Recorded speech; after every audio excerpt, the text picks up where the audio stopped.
Thank you.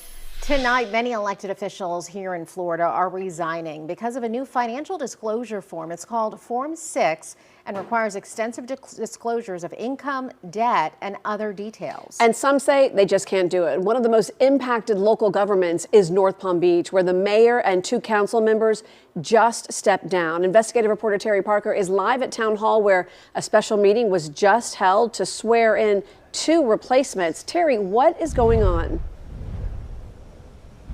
Well, the town did just appoint a former mayor to take one of those vacancies temporarily. The other nominee decided not to accept because as an interim councilman, he would have had to sign that form too, and he said he just couldn't do it. This all following the sudden and tearful resignation of the mayor just last week. So help me God, I do. Very good. You're sworn in. Congratulations. North Palm Beach swore in former Mayor Judy Pearman to fill in one of 2 sudden vacancies on the council. The vacancies weren't expected. Mayor David Norris tearfully told the town last week his law firm can't allow him to make public financial disclosures like the one the new Form 6 law requires. That is forcing me to do something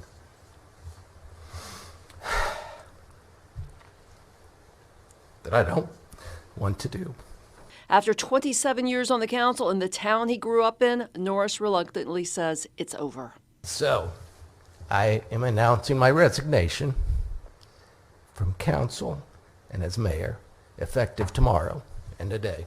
Another council member resigned over the disclosure requirements last month. And after Norris received a standing ovation, council member Mark Mullenix said he was stepping down too. What the state has done is really made it impossible for me to stay as well. It's a scene playing out in smaller towns across the state. The detailed new form requires council members to reveal exactly how much money they have in all of their accounts, their 401ks, all their debts, their income sources, and their assets. I think it's ridiculous, honestly. I think it's wrong.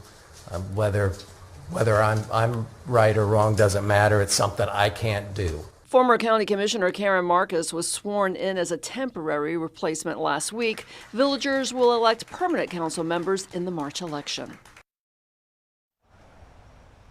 And according to published reports, at least 24 council members in about 11 Palm Beach County towns have resigned. And tonight we're still trying to find out more about this because it's unclear if the interim people who are filling some of these vacancies do have to fill out that form tonight.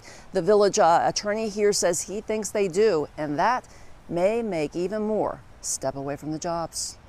Terry Parker, WPBF 25 News. All right, Terry, thank you.